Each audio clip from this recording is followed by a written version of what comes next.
Let's say you're George Morrow and you have a collection of over 70,000 78 RPM records, and somebody says to you, what do you have by Hoagie Carmichael from the year 1930?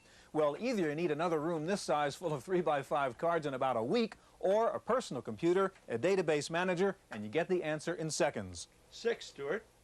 Which one do you want?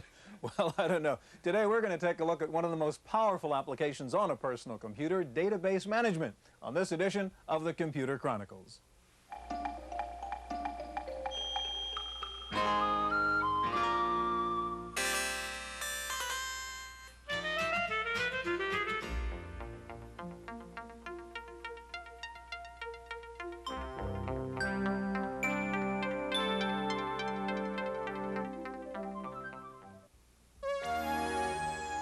The Computer Chronicles is made possible by Leading Edge, makers of IBM-compatible computer systems, including word processing with spelling correction, communication software, and Hayes-compatible 1200 and 2400 baud modems.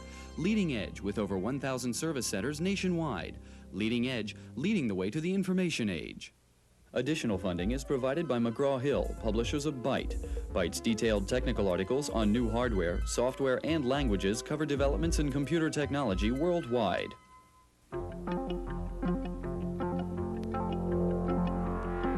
Welcome to the Computer Chronicles. I'm Stewart Cheifet, and this is Gary Kildall. Gary, we have a kind of museum of information storage devices here. You know, the good old-fashioned address book, you had your name and number in there. If you had maybe a little more complicated Rolodex system over here, files which you kept in your file drawer or your desk or something like that, maybe one of these big boxes with A, B, C, D going down here. These are all rather primitive ways of storing information, obviously. They take up a lot of room. They're very hard to update. You can only sort them along one dimension, usually alphabetically and so on. That's why we have computers and database managers, fortunately.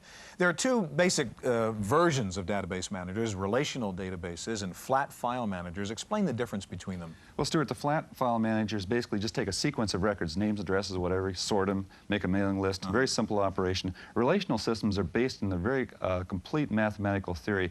Every piece of information is considered a table.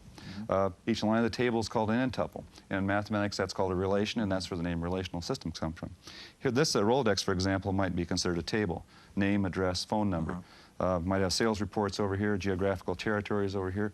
We could take this table, extract the names, take this same table, put them together, and get a whole new table, take the table of geographical areas, and create yet another table and so forth. And eventually you might get a mailing list out of it.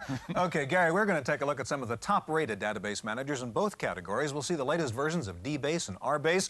We'll take a look at Q&A and PFS Professional File. Now, when you talk about database managers, business applications, you tend to assume you're talking the MS-DOS IBM world. Lots of Macintosh fans out there that think the best way to do database management is on a Mac. We're going to start out with a report on one rather large company that uses the Macintosh for its database management.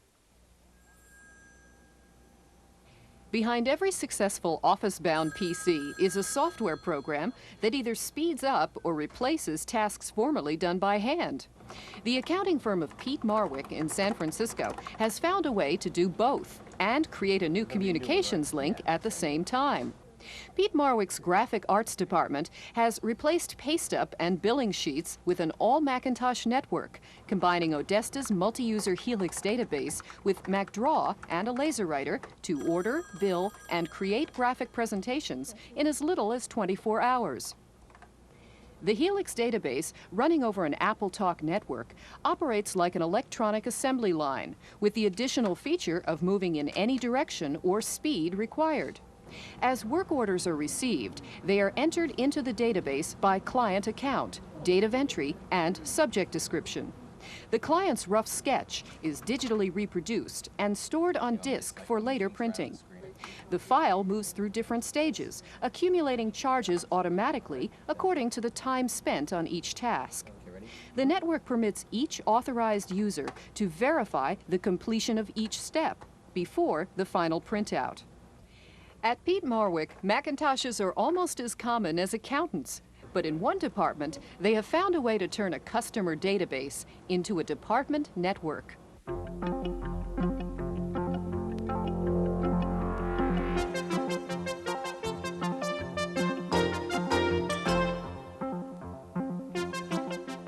Joining us now in the studio is Dennis Travins. Dennis is production manager with Stanford University's Instructional Television Network. Also with us, Jim Hubbard, a real estate broker with Number One Realtors. Gary.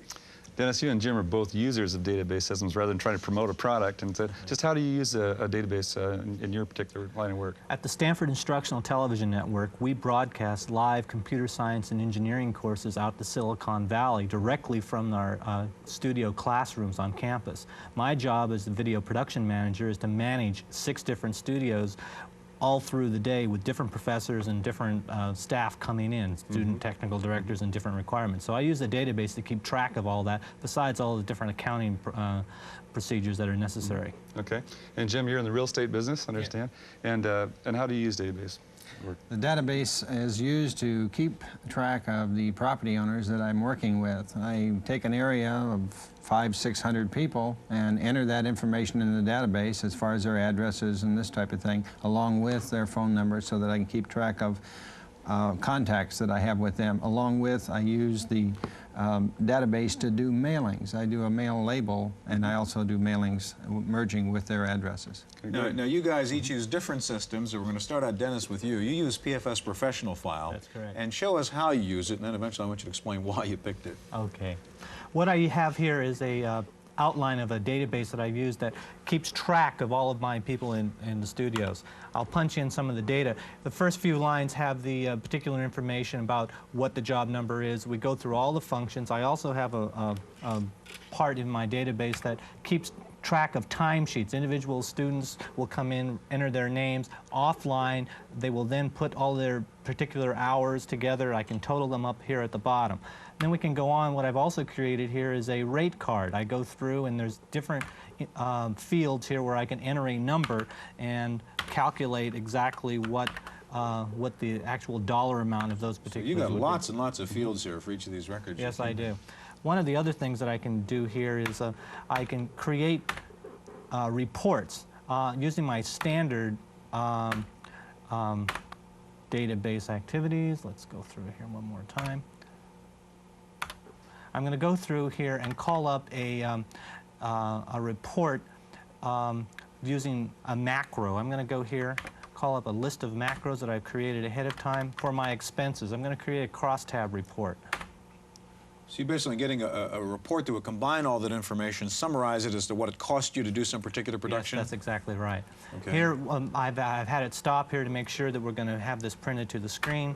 We go through, and this could either go to the screen or to the printer.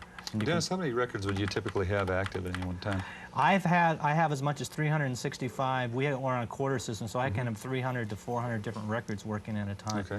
One of the most powerful reasons I like Professional File is part of the professional PFS family. It allows me to dump this onto a spreadsheet program, Okay. and then I use the spreadsheet as a standard accounting. Use that procedure. for billing your clients, that sort of thing. Correct. Okay, now Jim, you use something else. You decided to use Q&A from Symantec, and tell me why you used that particular database manager. Q&A is a very powerful database manager. I usually run anywhere from 2,000 to 3,000 properties. And in these properties, I keep track of the last time I mailed them, and also information about the particular properties, bedroom sizes, this type of thing.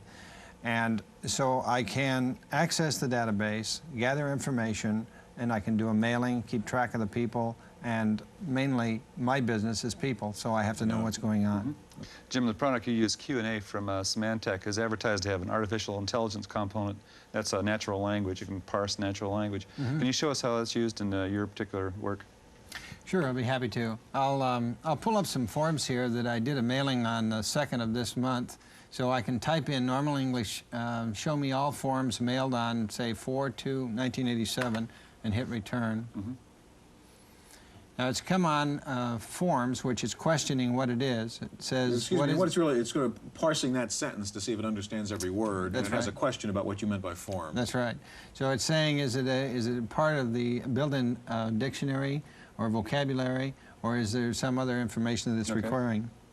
And if I ask it, now it's saying mailed. It says doesn't understand the word mailed, and probably the reason it doesn't understand it is that in the field it has date mailed, and so if I change that and put in date mailed, it will work. Let's try. Yeah, so the sentence itself is somewhat sensitive to what data It has to fields be you part have of the and things of that field sort, of yeah. the database, right? Okay, and you could teach the program to accept forms mailed, for example. That's right? correct. Mm-hmm. Okay. So if I add date, Well, you have to back up there. You think it'll mailed. understand Okay. that? All right. Let's I see think what it happens should. now. Let's see what happens. Because that now. happens to be a field name, I guess, date mailed is. Okay, Well, it's asking for forms. forms again. So it didn't learn from the last time you told it what you meant forms was anyway, did it? Okay, you're right. It understood at that time. So it understood it because it was part of the database itself, or a field in the database, because that's all it's understanding. So the idea, well, first of all, this is running off a floppy disk, so it's a little bit slower than, it's a little disadvantaged in this case. Okay. There's the forms that, or all the property that I mailed on the 2nd of this month. Okay, yeah, and the virtue of Q&A, really, and we haven't perhaps shown the best example of it here, is your ability to just enter those kind of natural language entries and query your database and get back reports along a variety of fields and dimensions and so Right, on. absolutely. And as you use this in your practice of selling real estate, I mean, you're happy with what this does for you. Does a real fine job. It has a nice word processor, and of course the artificial intelligence is nice for changing and adding like we're doing here. And also it's great for doing a report. When I do a mailing, I like to keep track of who I mailed property to, so I can ask the artificial intelligence to run a particular report or run a mailing report, which I'll do now and show you.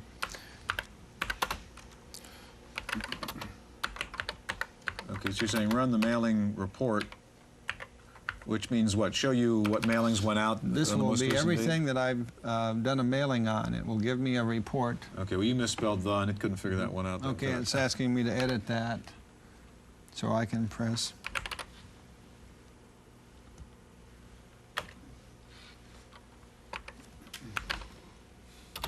Okay, so you've changed the word. Now let's see if it understands that. And it's saying, shall I Right. do the following, run the mailing report? Say yes, and it runs the report showing all of the properties that I've mailed, including the date that I mailed them.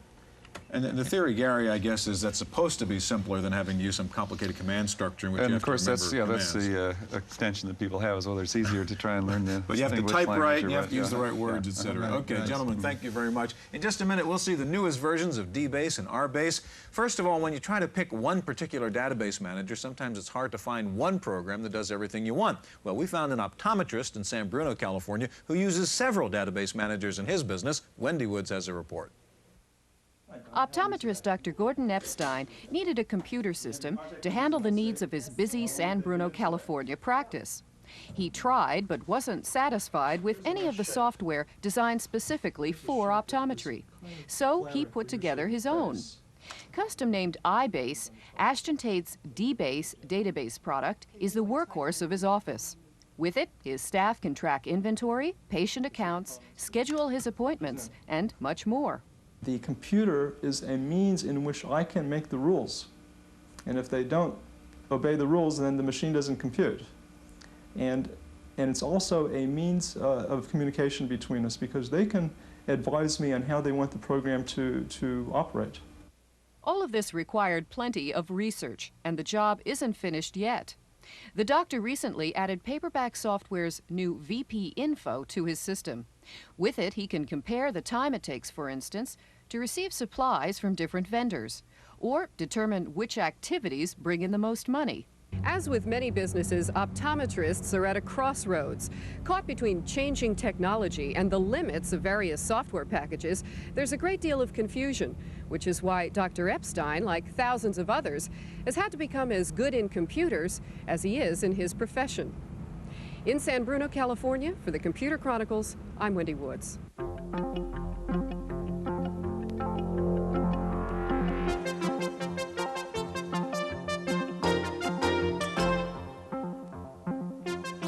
With us in the studio now is Tom Kozik, Applications Director with Ashton Tate. And next to Tom is Lynn Lukanen, the Director of Advanced Database Products at MicroRim.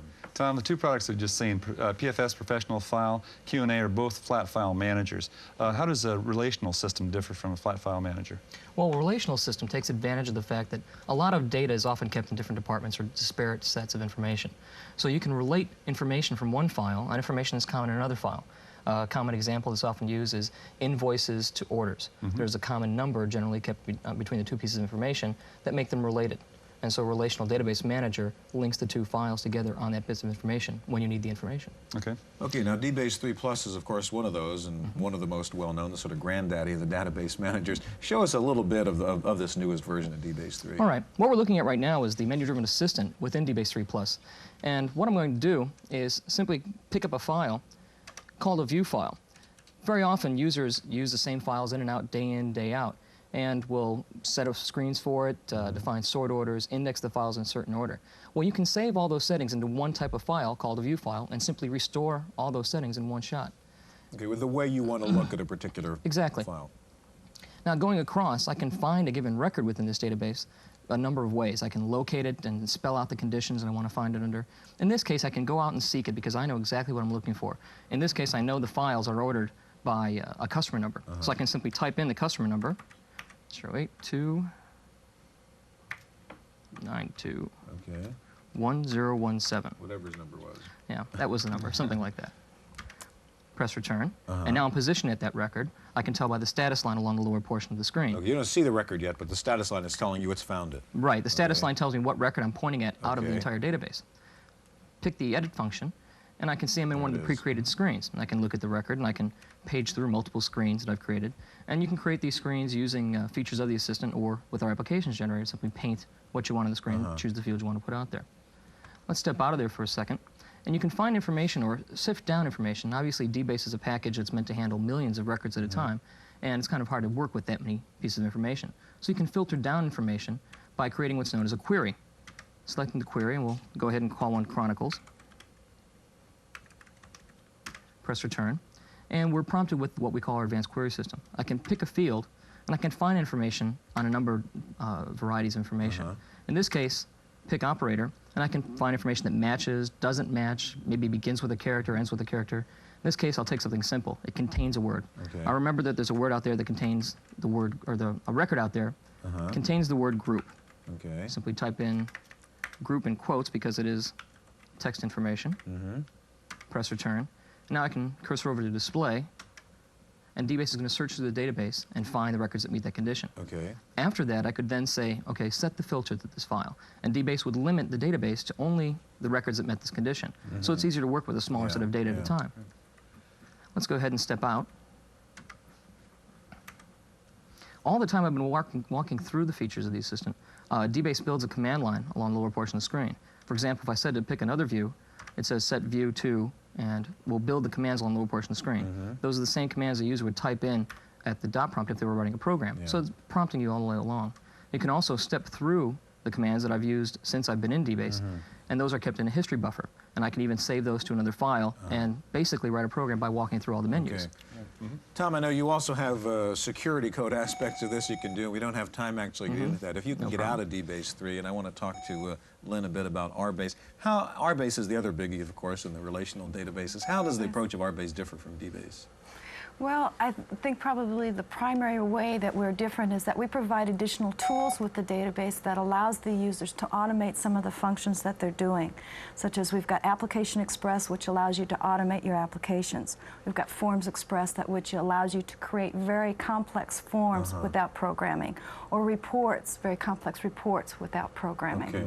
You have a problem getting out of DBase 3? No, I'm just stepping out right now. No, okay. So what I'm going to ask you to do as soon as Tom gets out of DBase is give us an example of some of that. Lynn, what's the big improvement in RBase System 5 over the original RBase product? Well, there have been lots of different changes. I think the Forms Express and Reports Express and Application Express has really expanded the product. It is, we've added the multi-user capability. There are all kinds of new financial functions that are inherent. So we've got RBase up and running now. Maybe you can run through that for us. Surely. What I'll pick is Application Express, and what I've already done is created an application, and I'm going to actually go in and modify an application that I've already created. It's called Demo. It's reading in the ASCII file into the buffer. We're going to change the menu actions for the main menu. We are going to review. We don't need to review all the actions. We're going to only make a change to one particular action. It's going to be action number 5. Excuse me. So you're trying to get down to print reports? I'll say no. Okay. Okay.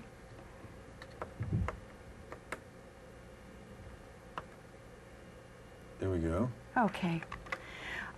Just as when we build an application, we're going to actually modify the application in the same way. We simply highlight the action that we want this particular menu to be for print reports. We select the table we want to work with.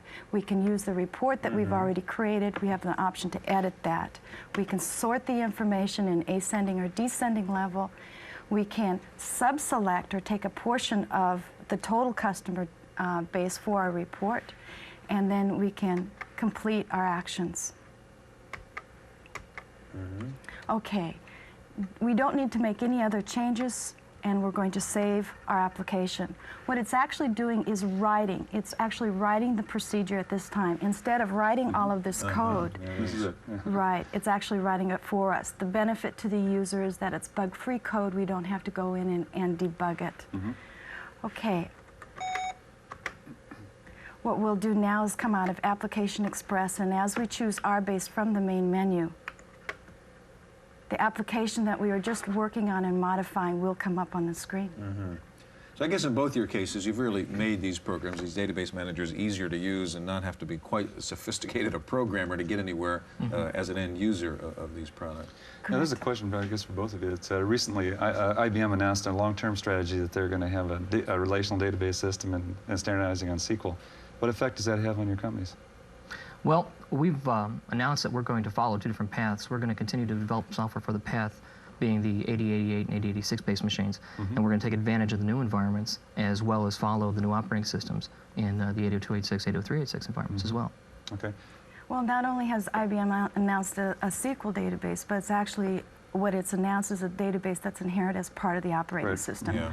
Okay, and what MicroRim is doing now, as we've already shown with Application Express, is we're really developing the tools that can set upon a database.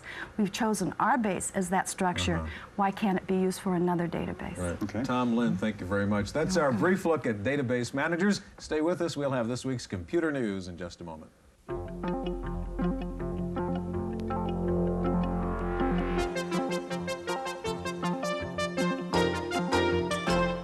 In the Random Access file this week, if you're waiting in line for a Toshiba T3100 portable, you may be in for a long wait. Toshiba announced this week that in light of the new tariffs on Japanese laptops, it will no longer export the T3100 or the T1100 into the United States. The new 100% tariff has effectively priced the Japanese laptops out of the U.S. market. The good news is that Data General has released a new laptop, the DG12T. It has a Super Twist LCD display with a backlight that can be turned on or off and a 10 meg hard drive. It has a dual-speed CPU, one floppy drive, and it weighs in at 12 pounds. This is a good time to be buying an IBM XT. With the introduction of the PS2 computers, IBM has slashed prices on the XT. You can now buy an XT including monochrome monitor for under $1,000. That is clone territory. The first major report on the new IBM PS2 computers is out from Future Computing, the Dallas-based research firm, and IBM gets good grades. The 35-page report says the question is now not whether, but when IBM will reestablish its leadership in the personal computer field. Meanwhile, back at the clone ranch, the clone makers are hard at work. Phoenix Technologies says it may have a PS2-compatible ROM BIOS chipset in 6 months. Chipsen Technologies and Paradise Systems, two other would-be clone suppliers, reportedly had PS2 machines apart and under analysis the morning of the IBM announcement. Plus Development, makers of the hard card, have just announced a new 40-megabyte version of the hard drive on a board. It's out now and priced at $11.95. Time for a look at software in this week's review from Paul Schindler. You know, you might as well throw away your data if you store it on a hard disk you never back up. Because, as sure as the Great Quake in California or the next New York blackout, someday your hard disk will go south and you'll be left holding the bag. If you own an Apple Macintosh with a hard disk, you need HFS backup. Now, it opens with a nice animated graphic which shows clearly what the program does. It backs up all kinds of files from the hard disk to floppies. HFS backup is flexible. You decide what to back up, changed files or selected files. Plus, you can print a list of files and track a lot of information about them that the Mac normally doesn't reveal. Of course, HFS backup tells you how many disks are required before you start the backup so you can format enough to finish. HFS backup for the Apple Macintosh, $50 from Personal Computer Peripherals Corporation of Tampa, Florida. For the Computer Chronicles, I'm Paul Schindler. Aldus Corporation, makers of PageMaker, will go public with a $32 million stock offering. 2 million shares will be put on the market.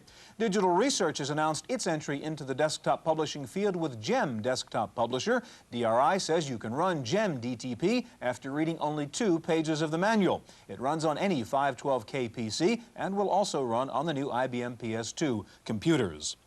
A high school in Alabama decided to use some desktop publishing software to create its own blank report card forms. The trouble is some hackers got onto their classroom PCs and duplicated the report cards and started selling blanks to other students. The hackers have been expelled and the school is designing new counterfeit-proof report cards. In Germany, computer poker machines are popular. There are 160,000 of them scattered throughout the country, but some German hackers cracked the code of the machines and were able to predict the machine's sequence of play, creating a slew of winners. The hackers have been selling their discovery to German gamblers, and programmers are hustling to reprogram the machines.